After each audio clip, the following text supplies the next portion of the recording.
Kembali lagi bersama channel kita semua. Jika Anda suka, jangan lupa komen, like dan subscribe, juga bila Anda berkenan. Selamat membaca dan mendengarkan. Kaisar bela diri abadi. Bab tahun 1671 sampai tahun 1675. Membawa istri ke rumah bordil. Malam itu sangat sunyi, sungguh sunyi, tanpa sedikit pun suara. Namun keheningan damai ini dipecahkan oleh gemuruh puncak Gadis Giok. Banyak orang yang terkejut dan naik ke puncak gunung untuk melihat puncak Gadis Giok di kejauhan. Puncak Gadis Giok sangat ramai, dan lonceng di paviliun Gadis Giok bergemerincing. Suaranya seperti perampok yang menghancurkan barang-barang di dalam rumah. Meja, kursi, bangku, panci dan wajan semuanya pecah di lantai. Secara visual, pasangan muda itu berselisih, desis Frederick Su. Aku menghitung dengan jariku, pria itu, Charlie, ingin gurunya membungkuk dengan keras. Bradley menyentuh dagunya dengan ekspresi serius di wajahnya. Gerakan di belakang akan mengguncang bumi dan pegunungan. Ervin meletakkan tangannya di selangkangannya dan mengeluarkan teleskop. Segera, seseorang terlihat terbang keluar dari paviliun Gadis Giok. Dengan sekilas, dia tahu bahwa dia telah ditampar. Itulah Charlie, penguasa suci istana surgawi, Kaisar Manchu Agung kita. Bagaimana kalau mengatakan bahwa orang tersebut adalah seorang guru suci? Atau bagaimana jika mengatakan bahwa orang tersebut adalah seorang kaisar?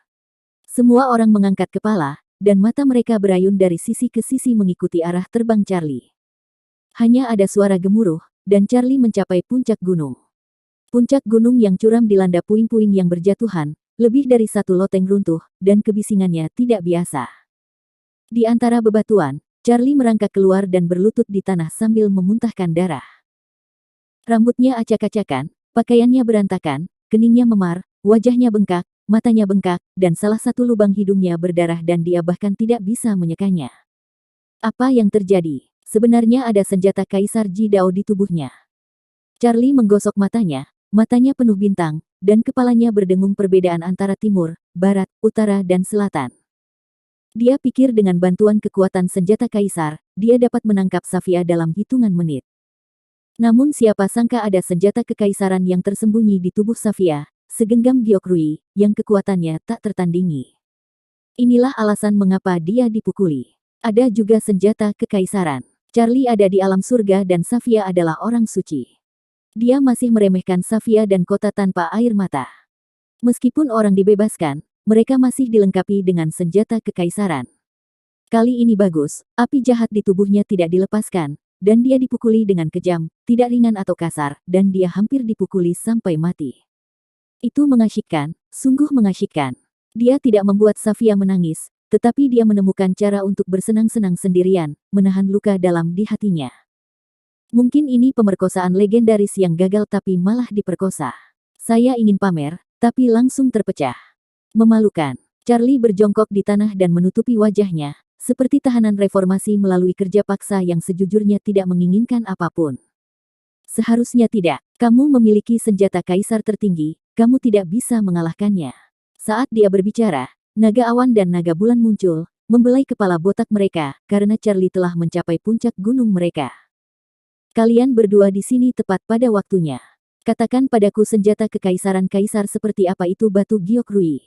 Charlie menyeka mimisan dan menatap lurus ke arah naga awan dan naga bulan. Senjata Kaisar Gyokrui, naga awan dan naga bulan mendengar ini dan menggelengkan kepala mereka bersamaan. Tidak ada senjata kekaisaran seperti itu. Benarkah? Charlie memandang mereka berdua dengan tidak percaya. Jangan mempertanyakannya. Kami semua akrab dengan senjata kekaisaran dari 130 Kaisar Xuan Huang. Sama sekali tidak ada senjata kekaisaran Gyokrui. Jadi, senjata kekaisaran tertinggi, Gyokrui, bukan dari langit dan 10.000 alam-alam. Dia teringat apa yang dikatakan Dong Huang Taixin, kota tanpa air mata tidak termasuk dalam 3 alam, jadi jika ada seorang kaisar agung di kota tanpa air mata, kaisar itu tidak akan termasuk dalam 130 Kaisar Xuan Huang. Untuk sesaat, dalam konsepsi artistik Giok Kaisar, permaisuri yang dibunuh oleh pedang pembunuh abadi juga muncul di benaknya. Kaisar wanita itu tidak termasuk di antara 130 Kaisar Xuan Huang, dan tampaknya dia mungkin bukan kaisar dari langit dan 10.000 alam. Kenapa kamu tertegun? Bicaralah. Naga awan menyodok Charlie. Sulit untuk mengatakannya, jadi jangan katakan itu. Charlie berdiri, menutupi pinggangnya, dan terlatih-tatih menuju puncak gadis giok. Aku tidak berpura-pura, aku benar-benar dipukuli. Naga awan dan naga bulan menyentuh dagu mereka dan merasakan hawa dingin di punggung mereka.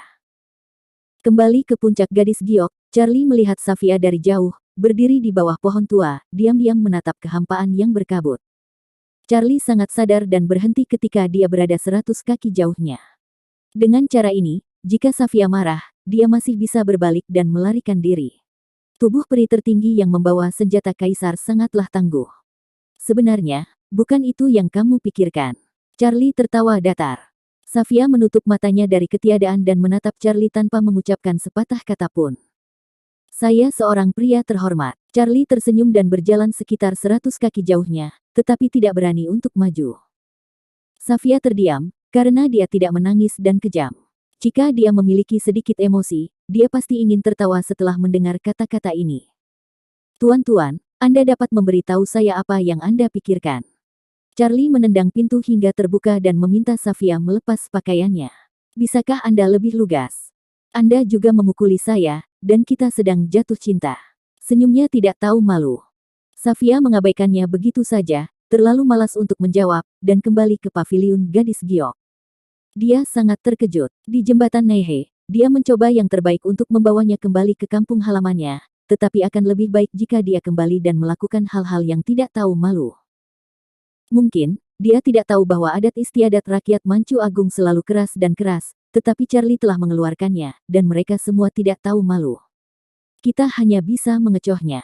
Melihat pintu paviliun gadis giok tertutup, Charlie menyentuh dagunya, dan Tuan mengangkat busurnya untuk mengatakan tidak. Berpikir dalam hatinya, dia bergumam dan berjalan pergi, menemukan tempat sepi, dan mengeluarkan sebotol anggur dari tangannya. Setelah selesai, dia menambahkan beberapa makanan khas Manchu Agung ke dalamnya. Yang disebut keistimewaan adalah sebungkus bedak, bubuk hewan. Ini yang ditunjuk. Pria itu mengguncang botol anggur dengan seringai di wajahnya. Merasa itu tidak cukup, dia menambahkan 2 paket lagi. Di bawah bulan, senyumannya sangat vulgar, menyelinap di puncak gadis giok, seperti pencuri, tidak berbuat baik. Di pagi hari, sebelum menunggu cahaya merah di timur, saya melihat orang-orang ini bangun, dengan syal masak diikatkan di pinggang mereka, sibuk. Siapa sangka Kaisar Manchu akan bangun pagi-pagi sekali dan sibuk membuat sarapan. Di depan paviliun gadis giok, sebuah meja telah disiapkan. Makanan lezat disajikan satu demi satu. Aromanya memenuhi seluruh sekte-sekte bulan sabit. Sebagian besar murid dan tetua sekte bulan sabit telah menciumnya, dan ada juga beberapa yang ingin datang dan makan, tetapi mereka hanya memikirkannya. Bahkan Charlie, yang bertanggung jawab atas senjata kekaisaran, dipukuli, siapa yang berani datang. Charlie juga berdedikasi dan menggunakan semua keterampilan memasaknya. Perlu disebutkan bahwa dalam setiap kelezatan, dia menambahkan beberapa makanan khas Manchu Agung dan menyebutnya bumbu. Pintu terbuka, dan Safia keluar seperti angin, dengan penampilan anggun. Jelas bahwa pada dasarnya tidak ada reaksi terhadap meja besar berisi hidangan. Ayo, ayo, aku melakukan ini khusus untukmu. Aku akan menganggapnya sebagai permintaan maaf. Charlie mendatangi Safia dan menekannya langsung ke kursi terlepas dari keinginan Safia. Itu semua adalah makanan khas Manchu Agung, dan kamu tidak bisa memakannya di luar. Charlie tersenyum, menuangkan anggur dan memetik sayuran pada saat yang sama, senyumnya menyanjung, khas perhatian. Tapi Safia diam, ekspresinya acuh tak acuh, seperti patung es, tidak bergerak, seolah dia tidak ingin menggerakkan sumpitnya. Jangan berdiri di sana, kamu tidak perlu takut aku akan meracunimu, kata Charlie sambil masih memungut sayuran, menumpuk tinggi satu demi satu. Safia masih tidak bergerak, dia menunjukkan kesopanannya tanpa alasan. Dia adalah pengkhianat atau pencuri. Saya kejam dan tanpa air mata, tapi saya tidak bodoh. Bagus sekali, kebetulan. Bayangan indah turun dari langit, itu adalah gadis Hong. Gadis ini sadar akan dirinya sendiri. Setelah dia turun, dia menemukan tempat untuk duduk, menyingsingkan lengan bajunya, dan terlihat seperti dia sedang ingin makan banyak. Tidak menganggap dirimu sebagai orang luar. Wajah Charlie menjadi gelap, jika kamu tidak menemani Charlie Hong di gerbang Tianxuan, kenapa kamu tidak datang ke puncak gadis giokku? Untuk makan. Gadis Hong mengerutkan bibirnya dan membawa mangkuk dan sumpitnya sendiri. Saya mendengar bahwa Safia Anda telah kembali. Saya berhenti bermain kecapi dan datang ke sini untuk mengucapkan selamat. Bisakah Anda kembali lagi lain hari? Hitam garis-garis halus mengalir liar di dahi Charlie. Tidak, gadis Hong sudah menggunakan sumpitnya. Dia memilih lebih dari selusin hidangan satu persatu, Kaisar Manchu sendiri yang memasak, jadi aku harus makan. Bicaralah tentang hidanganmu, dan aku memakan milikku. Setelah makan, aku akan pergi, jangan khawatir, jaga sikapmu. Memaksaku untuk memukul seseorang. Charlie tiba-tiba berdiri. Dia paling tahu apa yang terjadi dengan makanan di atas meja. Tidak apa-apa jika Safia memakannya, tetapi jika gadis Hong memakannya, dunia akan berada dalam kekacauan. Namun, saat dia hendak menghentikannya dengan paksa, dia melihat tubuh halus gadis Hong sedikit bergetar, dan kekuatan kekaisaran menyebar ke dalam tubuhnya. Artefak kekaisaran kecapi Phoenix. Charlie tidak bisa menahan diri untuk tidak tertegun sejenak. Bukan hanya kamu yang memiliki senjata kaisar di tubuhmu. Gadis Hong mengedipkan matanya yang indah, mengingat hubungan guruku Charlie Hong, hidupku juga sangat berharga. Aku akan dilindungi oleh senjata kaisar ketika aku keluar. Aku punya firasat buruk. Bibir Charlie bergerak-gerak. Jadi jangan gunakan kekerasan padaku, kamu tidak bisa mengalahkanku. Letakkan, kamu tidak bisa memakannya. Charlie berteriak dan berlari untuk mengambilnya, tapi gadis Hong menahannya dengan telapak tangan. Saya telah memutuskan untuk makan makanan ini. Saya tidak memiliki temperamen yang baik, jadi jangan main-main dengan saya. Saat dia mengatakan itu, gadis Hong memasukkan sepotong makanan ringan ke dalam mulutnya. Yah, rasanya cukup enak. Gadis Hong benar-benar memakannya, memegang Charlie dengan satu tangan dan mengambil sayuran dengan tangan lainnya. Charlie tidak berdaya, dan itu bahkan lebih buruk daripada mengonsumsi afrodisia. Rencananya bagus, tapi dia tidak menyangka gadis Hong akan datang, dan dia memiliki senjata kekaisaran di tubuhnya, dan dia tidak bisa mengalahkannya. Dibandingkan dengan dia, Safia tenang. Dia duduk di sana, tidak bergerak dan diam, seperti boneka atau patung es. Tapi kamu masih mengingatku. Gadis Hong memandang Safia di seberangnya sambil tersenyum. Tangannya tidak diam, dan bahkan mulutnya tidak diam saat makan. Safia tidak mengatakan apa-apa, dia hanya tahu bahwa wanita di depannya tampak familiar. Sepertinya larangan itu belum dicabut. Gadis Hong terkekeh, dan akhirnya melepaskan Charlie, meskipun anak ini tidak terlalu tidak tahu malu, dia masih sangat tulus padamu. Safia yang tulus tiba-tiba merasakan kebutuhan dorongan untuk membalikkan meja. Anda telah melihatnya dengan tulus, meminta Tuan untuk memaksakan busurnya. Saya tidak makan makanan ini secara gratis, saya di sini untuk mengatakan hal-hal baik tentang Anda. Gadis Hong melirik Charlie dengan senyuman di wajahnya. Terima kasih atas pujiannya. Charlie menundukkan kepalanya dan mengusap alisnya dengan keras. Aku ingin tahu apakah kamu akan mencekikku sampai mati nanti. Di sini, Raja Manusia memberikannya padamu. Sebuah slip giok muncul di tangan gadis Hong dan dia menghancurkannya hingga berkeping-keping untuk Charlie. Segera, gumpalan kesadaran ilahi terbang masuk, tenggelam ke dalam lautan ilahi Charlie, dan berubah menjadi sebuah gambar, langit dan bumi redup dan tanpa cahaya, kilat menyambar dan bergemuruh, dan sosok pendukung yang mengenakan baju besi emas, memegang pedang patah, berjalan di hutan belantara iblis.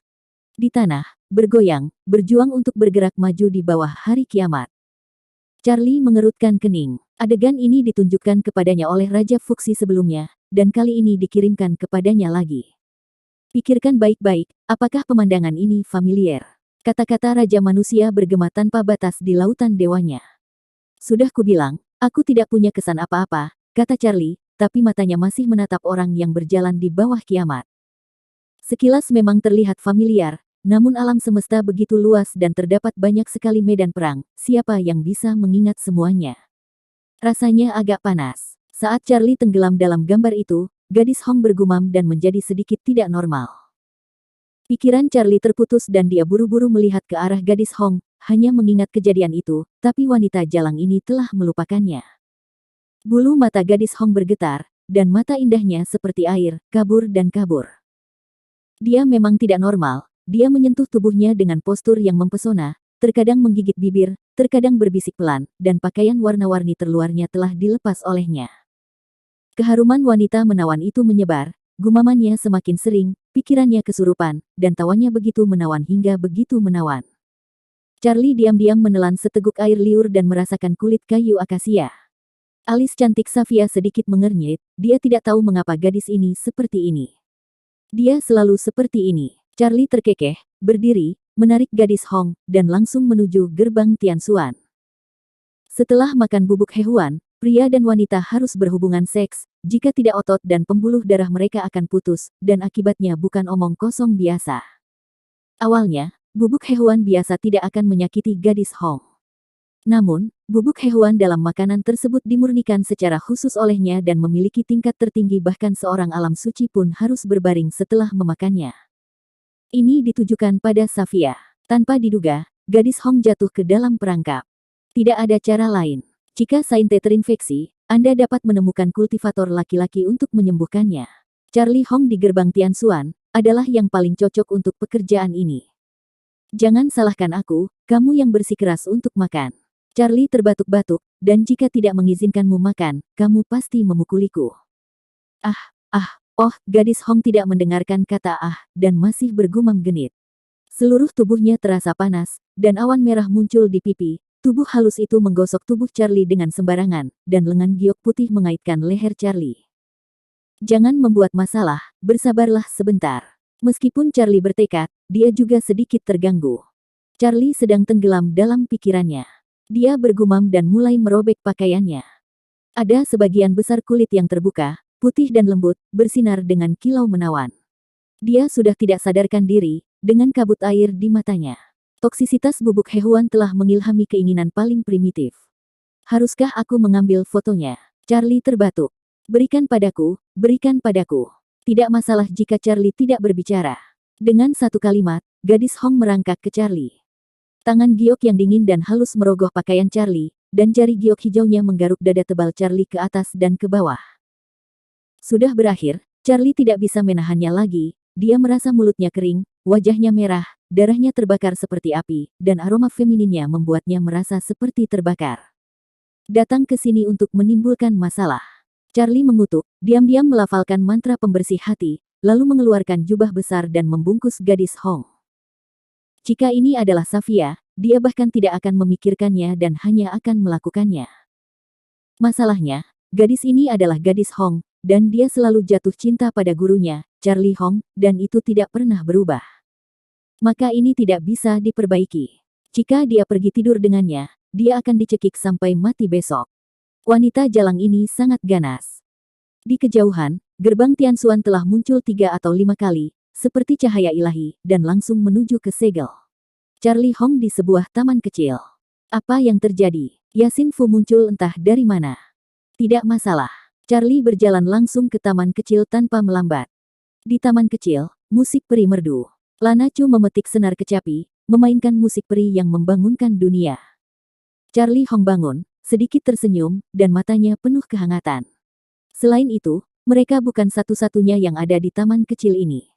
Dong Huang Taixin, 9 Kaisar Manchu, Dewa Pedang, Tuan Alkemis, dan Dewa Pedang Anggur semuanya ada di sana. Mungkin mereka ingin menanyakan sesuatu saat Charlie Hong bangun. Kedatangan Charlie membuat semua orang tercengang. Ketika mereka melihatnya membawa gadis Hong, bahkan kuasi Kaisar Agung pun sedikit bingung. Apa yang terjadi? Kedua tetua langit dan bumi berkata dengan kaget. Dia makan sesuatu yang buruk.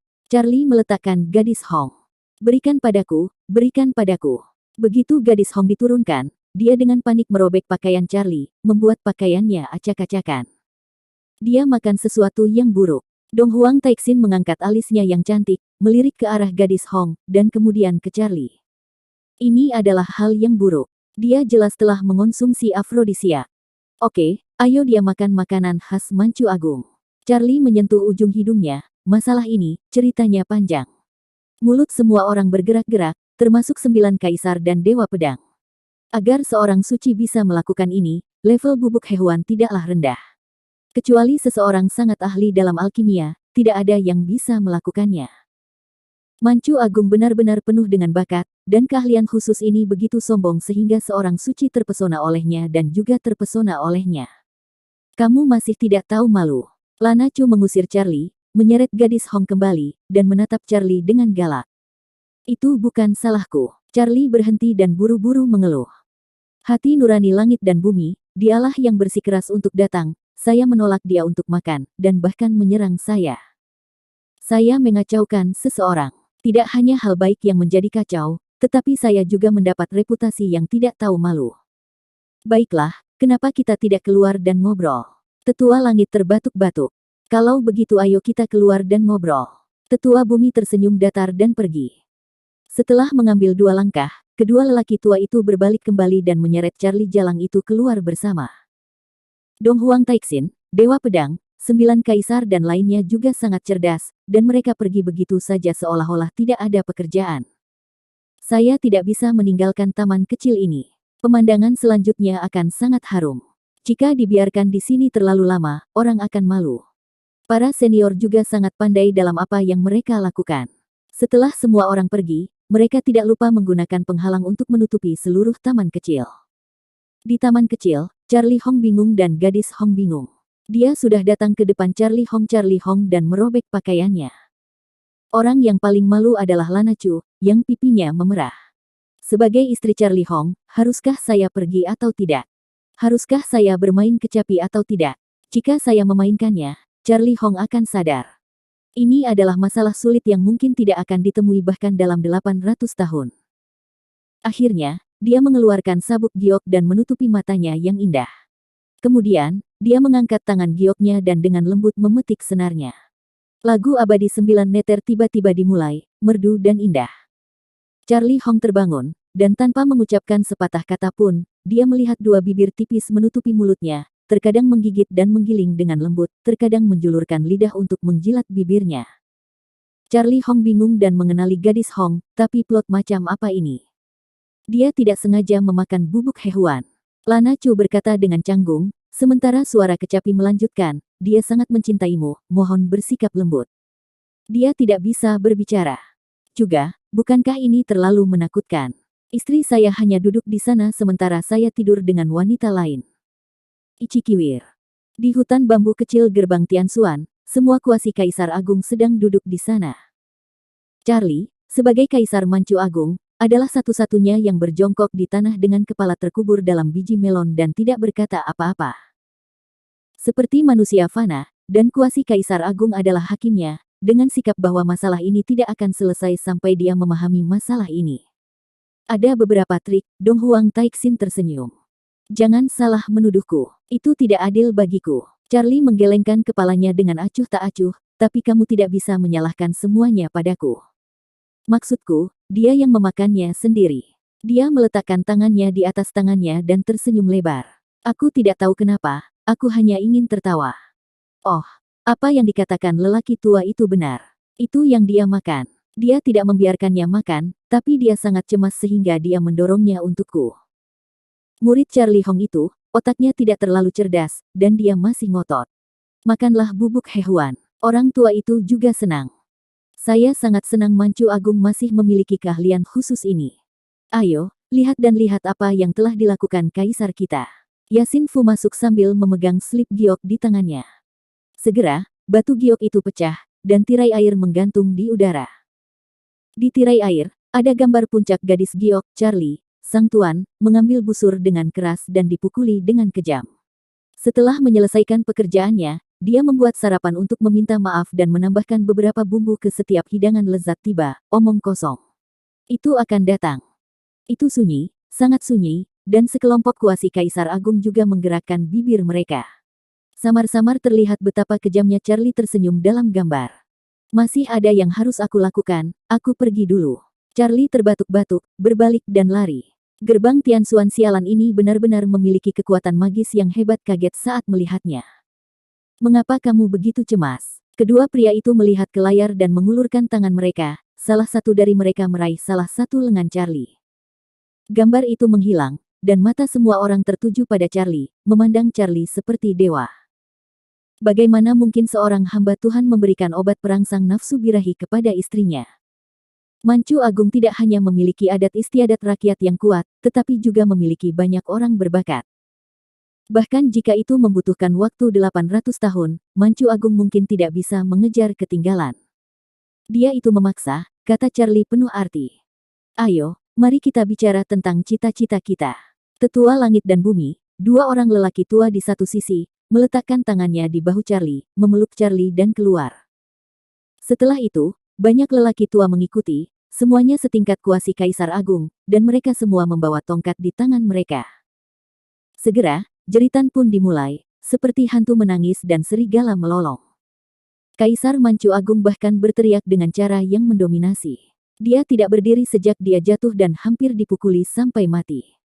Entah kapan, sekelompok kuasi Kaisar Agung tua kembali dengan santai, dengan kata kebahagiaan terukir di wajah lama mereka. Adapun Charlie, dia dipukuli sampai kehilangan rasa kemanusiaannya. Mengapa Anda tidak mengatakan bahwa binatang ini telah menyembuhkan bekas lukanya dan melupakan rasa sakitnya? Dia baru saja dipukuli dan lari ke taman kecil Charlie Hong lagi. Namun, taman kecil itu ditutupi oleh penghalang, jadi tidak ada suara sama sekali, dan Anda tidak bisa melihat ke dalam. Anda hanya bisa mendengar alunan musik kecapi yang merdu. Suasana aneh. Charlie menyeka mimisan dan mengacungkan jempol, memandangi suaminya dan wanita lain. Pemandangan itu seharusnya enak dipandang. Kamu harus berterima kasih padaku. Charlie tertatih pergi. Kalimat ini masuk akal. Jika bukan karena sarapan yang tidak terduga itu, entah kapan Sainte dan Charlie Hong bisa tidur bersama. Bagaimanapun, gadis Hong harus berterima kasih padanya, kan? Lana Chu pasti telah sangat menderita. Saya ingin tahu apakah menonton siaran langsungnya, dia mungkin kehilangan kendali dan datang ke upacara itu juga. Kembali ke Sekte Bulan Sabit, makanannya masih hangat, tetapi Safia tetap tidak bergerak. Dia berjalan ke puncak gunung dan melihat ke kehampaan yang berkabut lagi. Charlie mengumpulkan makanan di meja makan, sayang jika dibuang. Jadi, dia memberikan seluruh makanan itu kepada saudara-saudara baiknya.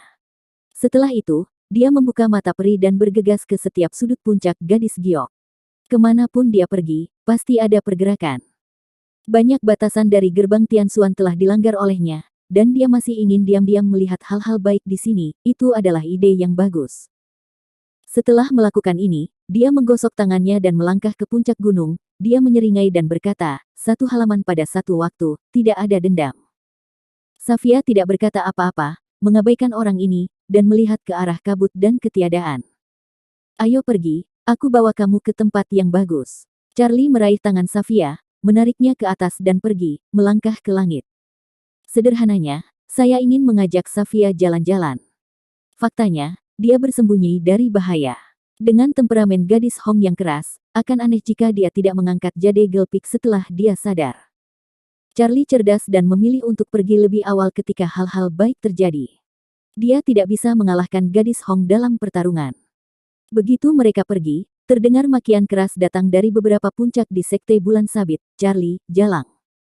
Pada saat ini, ketiga wanita itu ditekan di tempat tidur Nuada. Bradley dan Ervin adalah tiga wanita jalang, masing-masing lebih kuat dari yang lain.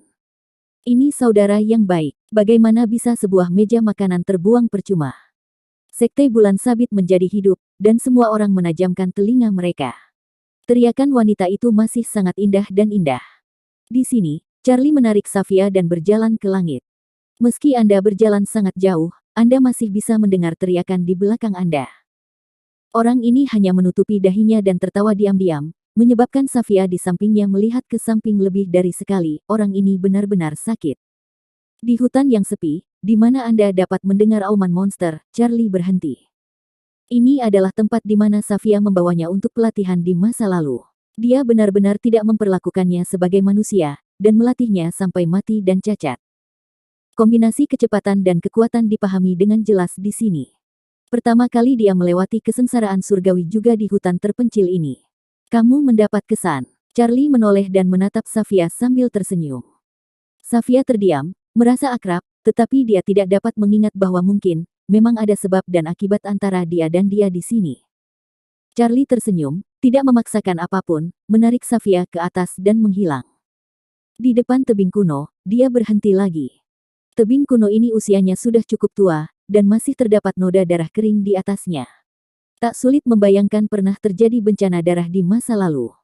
Ini adalah tebing Guantian. Di masa lalu, Charlie ditembak mati dengan panah oleh Ling Zhen dan yang lainnya, mengira dia adalah iblis. Ini adalah tempat di mana aku mati untuk pertama kalinya. Aku mati dalam pelukanmu. Itu juga hari di mana kamu menggunakan jepit rambut giok Phoenix. Charlie berkata dengan tidak tergesa-gesa, menceritakan hal-hal kuno dan menunjukkan postur cabulnya, ekspresi perubahan kehidupan muncul di wajahnya. Sudah lebih dari 300 tahun, dan kejadian itu masih terngiang-ngiang di benak saya. Sudah 6 tahun sejak saya meninggalkan Safia, dan ketika saya kembali, segalanya telah berubah. Disinilah dia benar-benar memahami apa yang baik dan apa yang jahat, kuat itu baik, lemah itu jahat, hukum tangan besi. Safia menatap tebing Guantian dengan tenang, kebingungan muncul di matanya.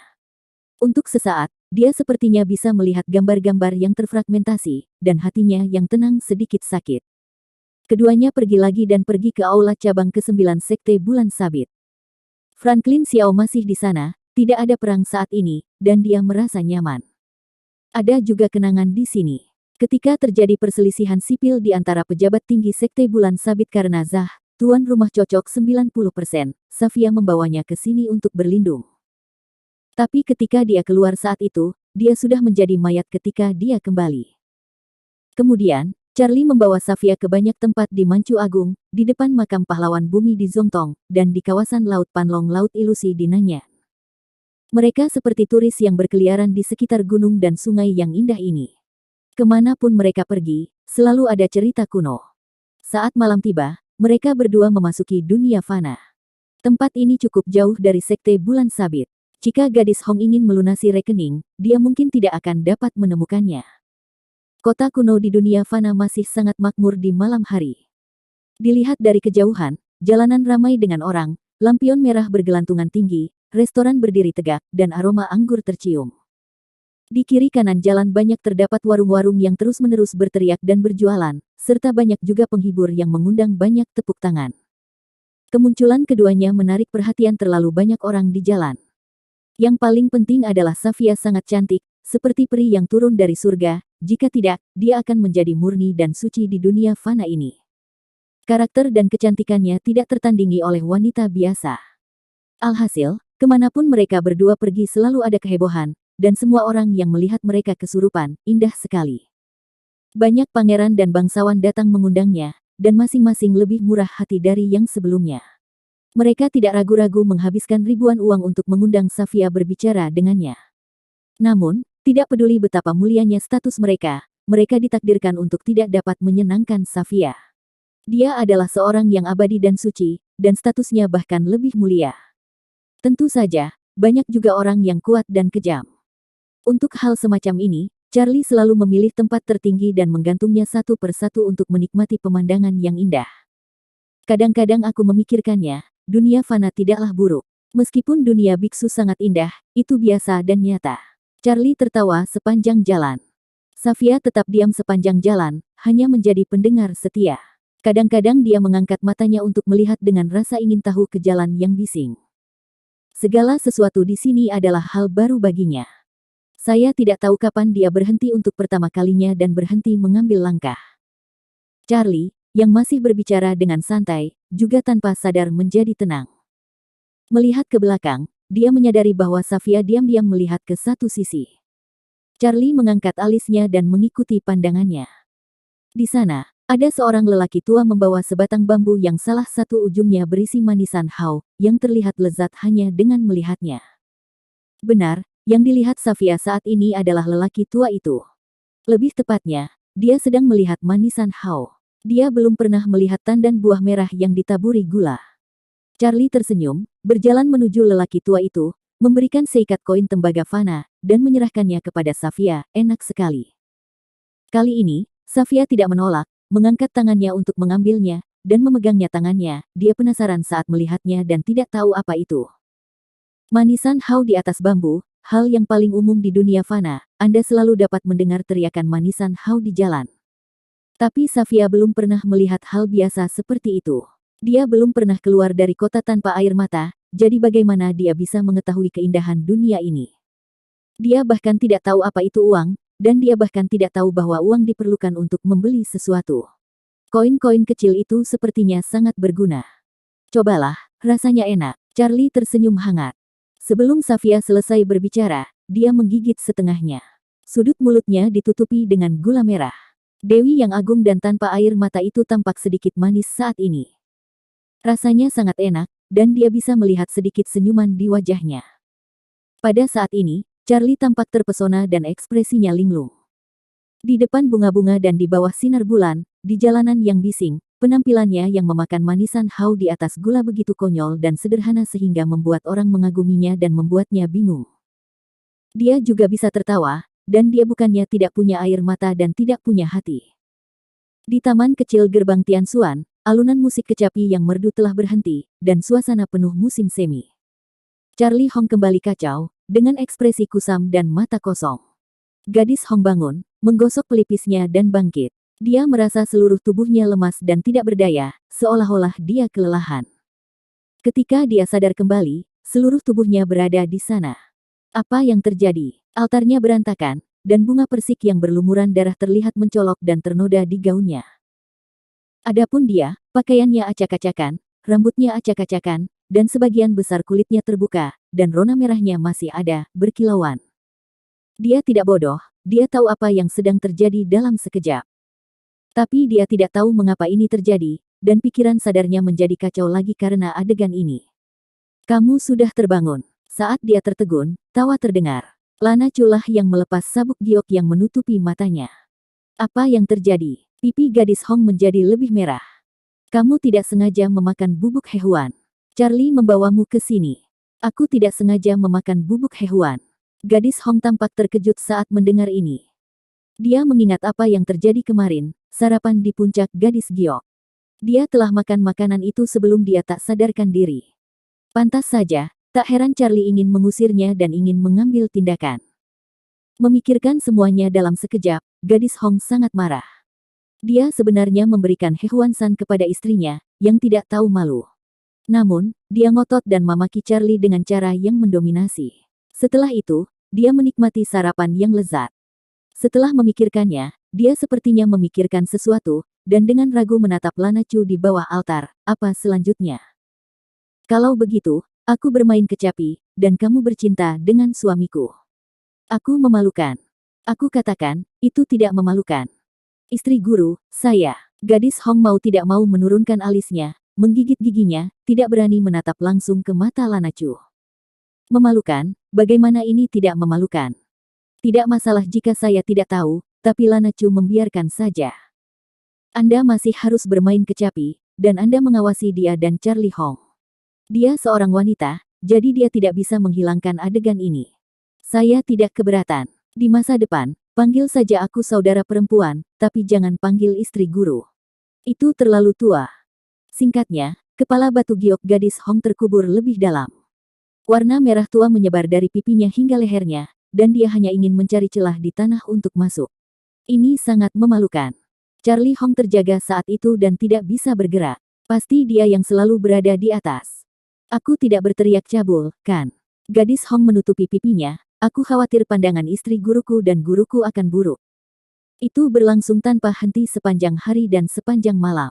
Kekuatan spesialisasi Manchu Agung kita benar-benar tidak perlu dipertanyakan lagi. Lana Chu menghela nafas. Setelah mengatakan itu, dia memandang gadis Hong sambil tersenyum dan berkata, apakah kamu senang? Aku akan pergi ganti pakaian. Gadis Hong menutupi wajahnya dan berlari keluar. Dia benar-benar malu untuk tinggal di taman kecil ini lebih lama lagi. Mungkin dia berlari terlalu cepat, mungkin badannya sangat kelelahan, kakinya lemas, dan dia hampir terjatuh jika tidak memperhatikan. Lana Chu tertawa dan berlari bermain kecapi lagi. Suara piano dimainkan, dan Charlie Hong, yang kebingungan, juga sadar kembali. Dia mengusap alisnya dan dua kata besar tertulis di wajahnya, malu. Rasanya enak sekali, kan? Lana Chu tersenyum. Aku bahkan tidak bisa bergerak. Charlie Hong terbatuk-batuk. Aku bahkan belum tidur denganmu. Lana Chu membusungkan mulutnya dan menatap tajam ke arah Charlie Hong, matanya yang indah penuh kebencian. Itu bukan salahku, ini salah ayah mertuaku. Charlie Hong terbatuk. Saat kita menikah, dia datang untuk membuat masalah. Aku terlalu malas untuk memperhatikanmu. Melihat Charlie Hong, dia segera menghentikan musiknya, lalu berbalik dan membuangnya. Samar-samar terlihat rok di bagian bawah tubuhnya juga basah. Setelah mendengarkannya siang dan malam, akan aneh jika dia tidak basah kuyup. Taman kecil itu menjadi sunyi, hanya ada altar yang berantakan, Charlie Hong yang membosankan, dan kata, malu, di wajahnya. Di sini, gadis Hong telah meninggalkan gerbang Tianxuan dan langsung menuju Sekte Bulan Sabit. Di pagi hari, sebelum fajar, Ervin, Bradley dan Nuada berkumpul dan tertawa tanpa malu-malu. Meja makanan lezat Charlie benar-benar tidak bisa dijelaskan. Tempat tidur yang keras runtuh dan ada banyak gerakan. Wanita di rumah kita masih terbaring di tempat tidur. Katakan saja padaku apakah dia harus gantung diri atau tidak. Bradley menjilat rambutnya. Menggantung benang, Rosie saya pingsan beberapa kali. Saya sangat terkesan dengan diri saya sendiri sehingga membuat istri saya menangis. Charlie, keluarlah. Ketika mereka bertiga bertukar pengalaman, kutukan keras menyebar ke langit, dan wanita jalang gadis Hong itu datang. Suaranya bercampur dengan kekuatan kaisar, dan banyak murid Sekte Bulan Sabit tercengang. Dia pergi meninggalkan Sekte Bulan Sabit dan mengajak istrinya jalan-jalan. Ervin menggosok biji melon di kepalanya, dan kepalanya berdengung. Melarikan diri ke ujung bumi, aku akan menangkapmu kembali. Mata indah gadis Hong berbinar karena malu dan marah. Dia tiba sesaat, lalu pergi lagi, dengan niat membunuh. Apa-apaan ini? Ketiga pelacur itu tampak bingung. Hampir bisa dipastikan anak itu mengintipnya yang sedang mandi lagi, dan jika dia tertangkap, dia pasti yang akan menyelesaikan masalah. Bradley memeriksa tangannya. Pria gendut, apakah kamu masih memiliki cambuk harimau? Nuada memegangi pinggangnya dan ingin melakukannya sepanjang hari dan malam. Begitu dia selesai berbicara, gadis Hong, yang baru saja pergi belum lama ini, berbalik lagi. Tanpa mengucapkan sepatah kata pun, dia mengangkat tangannya dan memukul. Dia datang ke sini untuk menyelesaikan masalah dengan Charlie, tapi dia hanya bisa menahan amarah. Dia tidak bisa menemukan Charlie, wanita jalang itu, jadi dia harus mencari orang untuk melampiaskan amarahku. Ketiga orang itu berlutut di tempat, tergeletak di tanah, melolong seperti hantu. Sampai gadis Hong pergi, mereka bertiga tidak tahu kenapa wanita jalang itu memukuli mereka.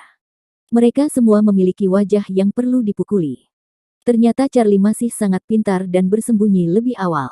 Dipukuli tidak bisa dihindari. Selain itu, pria ini sangat keren. Dia memegang tangan Safia dan berjalan mengelilingi kota-kota kuno satu demi satu, yang membuatnya merasa senang. Ada banyak kesenangan di dunia fana, dan saya tidak berpikir untuk kembali ke dunia kultivasi. Sepanjang jalan, meskipun Safia tetap diam, dia tersenyum sedikit dari waktu ke waktu dan merasa bahwa dunia ini indah. Dan hal menakjubkan ini tidak akan pernah bisa dilihat di kota tanpa air mata, seperti manisan hau, wayang kulit, dan figur permen. Itu kota kuno lainnya. Begitu mereka masuk, mereka mendengar suara petasan.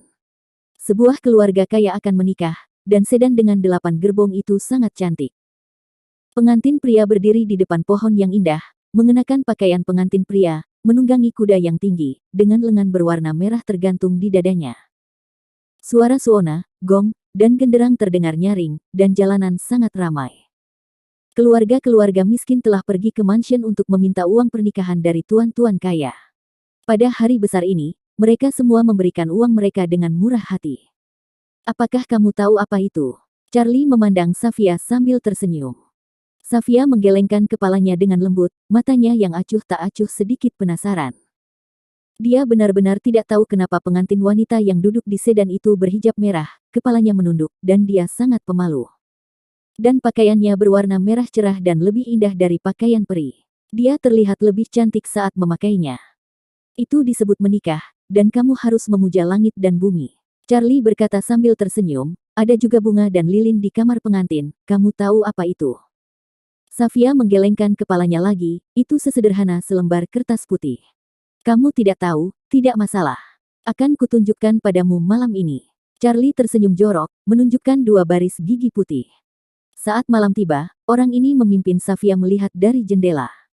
Ruang pernikahan didekorasi seperti mimpi, dengan sutra merah, lilin merah, dan karpet merah. Pengantin wanita berhijab merah duduk dengan tenang di atas tempat tidur. Dia masih cantik, gumam Charlie. Dia bisa melihat sekilas wajah pengantin wanita ini. Tapi yang dilihat Safia adalah gaun pengantin merah pengantin wanita. Meski pakaiannya tidak sebagus pakaian peri, dia menyukainya. Apakah kamu tahu apa yang dilakukan pria dan wanita di tempat tidur? Charlie memiringkan kepalanya dan menatap Safia sambil tersenyum. Safia tidak berbicara, dia juga tidak menjawab pertanyaan apapun. Charlie mengetahui hal ini dengan sangat baik. Safia telah berada di kota tanpa air mata sejak dia masih kecil. Akan aneh jika dia mengetahuinya. Mereka semua adalah wanita yang tidak memiliki air mata dan tidak berperasaan, pada dasarnya mereka tidak pernah meninggalkan kota tanpa air mata. Terlebih lagi, kebanyakan dari mereka bahkan tidak tahu apa itu pria. Ini sangat merugikan orang-orang, keluh Charlie. Dia awalnya berpikir bahwa agama Buddha sudah cukup merugikan, tetapi dia tidak pernah berpikir bahwa kota tanpa air mata akan menjadi lebih ekstrim. Keinginan untuk menghancurkan manusia, tanpa air mata dan kekejaman, mengubah setiap wanita yang hidup menjadi boneka. Tak lama kemudian, mempelai pria datang dan masuk ke kamar pengantin, dengan sedikit gugup, terlihat jelas bahwa pemuda ini baru pertama kali. Akhirnya, ia mengambil timbangan dan mengangkat hijab merah mempelai wanita, memperlihatkan telapak pipinya yang pemalu dan cantik. Ayo, ayo, pertunjukannya akan datang. Mata Charlie berputar-putar. Dia tampak lebih cemas daripada pengantin pria tentang kamar pengantin. Terlebih lagi, saat pria itu sedang berbicara, tangannya tidak diam, dia meletakkannya di bahu Safia, dan bahkan meremasnya setelah dia selesai. Safia tidak berkata apa-apa, menepis tangannya dan mendorongnya, bergerak ke samping. Tetapi pada saat berikutnya, kepala Charlie sudah habis, dan dia terus menggosoknya, mencium aroma yang menawan, dan tersenyum sangat tidak senonoh, jadi dia sangat tidak tahu malu. Kali ini, Safia tidak menjauh. Matanya yang indah sedikit linglung, tertarik dengan pemandangan di kamar pengantin. Pengantin wanita melepas gaun pengantin merahnya, satu persatu, memperlihatkan ikat pinggang merah, kulit putih dan lembut, dan tubuh indah. Pengantin pria melepas pakaiannya lebih cepat lagi. Sebelum dia selesai melepas pakaiannya, dia bergegas ke depan dan menjepit pengantin wanita di bawahnya. Ah! Terdengar sang mempelai wanita mengerang kesakitan, tirai di samping tempat tidur terjatuh, dan yang terdengar hanyalah derit tempat tidur, suara rintihan sang wanita, dan napas berat sang mempelai pria. Lihat, inilah kamar pengantin. Ada tongkat di bawah laki-laki dan lubang di bawah perempuan.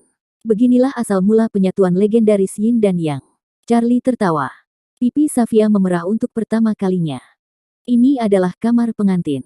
Charlie mendobrak pintunya malam itu karena dia ingin memiliki kamar pengantin bersamanya, tapi dia menahannya dan memukulinya dengan kasar.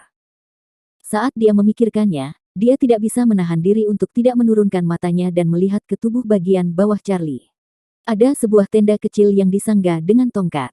Luar biasa, bukan? Apakah kamu ingin menyentuhnya?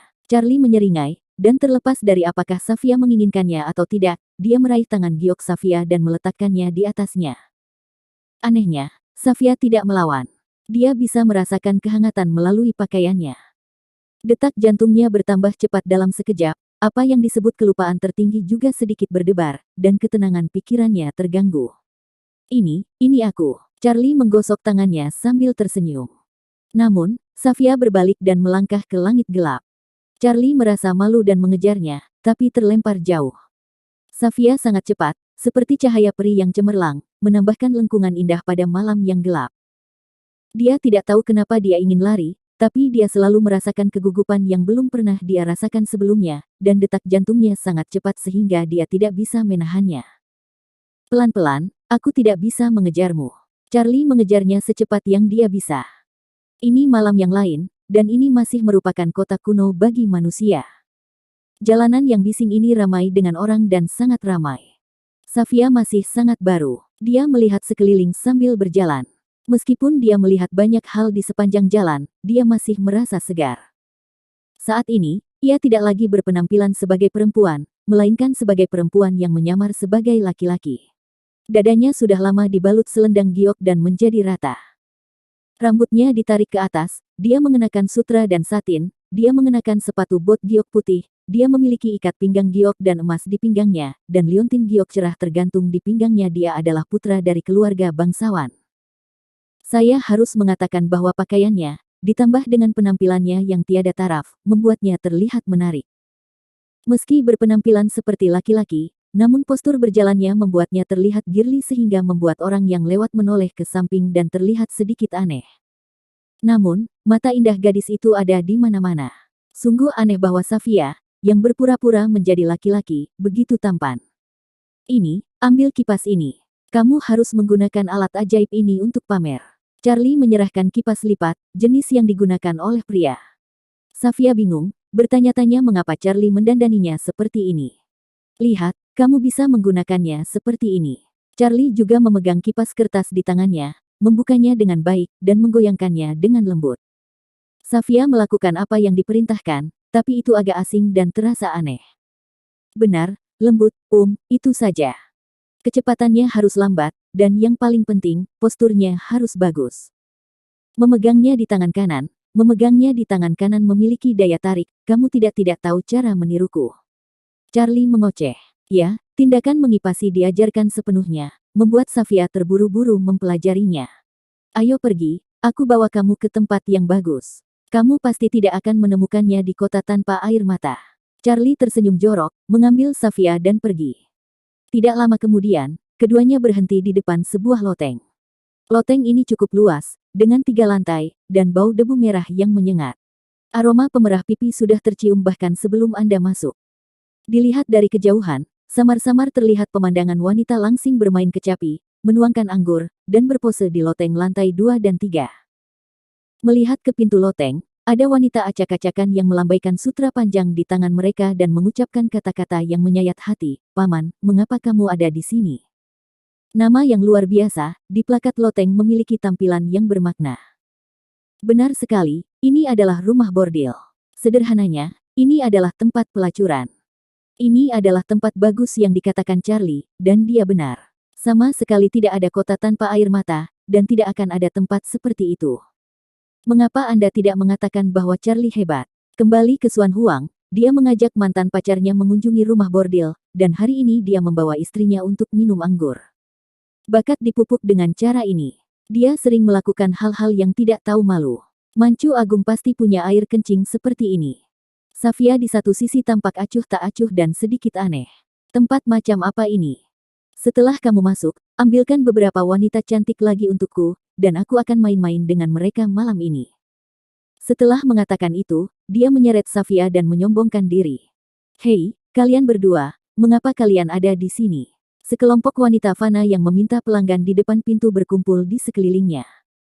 Yang utama adalah Charlie dan Safia sangat tampan. Lebih tepatnya, Safia sangat tampan sehingga semua orang adalah nimfomania. Memasuki loteng, ada adegan lain lagi, dengan rokok yang masih menempel, senjata ilusi, tenda tua digantung dan disulam dengan bunga anggrek. Tata ruang di sini cukup mewah untuk orang awam, tanahnya dilapisi batu giok putih, dan tanaman teratai ditanam di dalam tanah, kelopaknya segar dan indah. Melihat sekeliling, sebagian besar ada meja anggur dan orang-orang di loteng. Tidak jauh dari sana terdapat sofa-sofa. Di setiap sofa terdapat seorang pria, atau 1, 2, atau lebih wanita. Ini, isi untukku. Jika kamu melayaniku dengan baik, kamu akan diberi imbalan. Loteng itu dipenuhi dengan tawa seperti ini. Benar-benar pantas disebut rumah bordil. Hanya orang bodoh yang akan percaya jika dikatakan demikian sebuah restoran. Itu tempat yang bagus, kan? Charlie terkekeh dan mengajak Safia mencari meja. Istriku, saudaraku, agak pemalu, tolong jaga dia baik-baik, kata Charlie dengan serius. Setelah lahir, 2 kali akrab. Kedua wanita itu tersenyum datar, satu di setiap sisi, satu menuangkan anggur, dan yang lainnya meremas bahu dan punggung Safia. Laki-laki itu tampan dan enak dipandang. Belum lagi melayaninya, tidak masalah untuk menyuapinya makanan. Safia sedikit bingung dan tidak bisa menahan diri untuk tidak menoleh dan menatap Charlie. Pria itu baik-baik saja, dia telah membalikkan badan, membenamkan kepalanya di kepala, menutup mulutnya, dan tubuhnya masih gemetar. Melihat lebih dekat, aku menyadari bahwa tubuh yang terkekeh dan gemetar itu hanya karena tawa, jadi aku harus menutup mulutku. Aku tidak bercanda, perempuan jalang itu layak keluar dari Bima Sakti. Melihat pemandangan ini, semua kuasi Kaisar Agung dari gerbang Tianxuan menarik napas dalam-dalam, mata mereka dipenuhi kelegaan. Tidak ada orang lain di dunia ini yang berani memberi istrinya obat perangsang nafsu birahi atau membawanya ke rumah bordil. Keberadaannya membuat orang merasa meragukan kehidupan. Charlie masih tertawa, sangat vulgar, dan tubuhnya gemetar. Yang lebih tidak tahu malu lagi, dia secara sadar mengintegrasikan adegan pria dan wanita di rumah bordil ke dalam kesadaran spiritualnya, dan meneruskannya kepada Safia satu demi satu. Alis cantik Safia sedikit berkerut, dan dia sangat bingung mengapa ada begitu banyak pria dan wanita yang memiliki kamar pengantin bersama. Itu adalah hari libur khusus dan ini bukan tempat yang baik. Ini adalah definisinya tentang rumah bordil, pasti akan ada gunanya jika dia membawanya ke sini. Melihat Safia pergi, Charlie buru-buru mengikuti. Kenapa terburu-buru?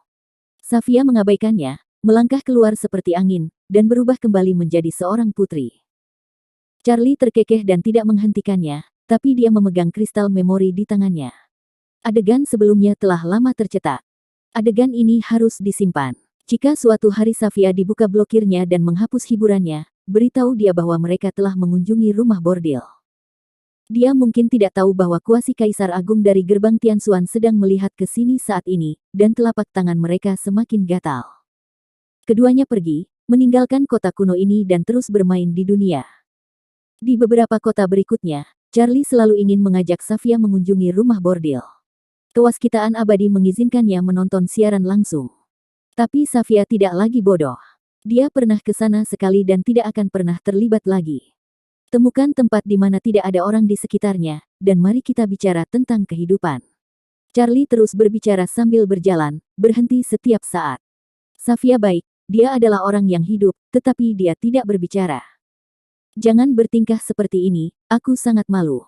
Sebelum Charlie bisa menyelesaikan kata-katanya, dia tiba-tiba menoleh dan melihat ke arah cakrawala yang jauh. Di sana, ada dua cahaya hitam pekat yang datang dari langit.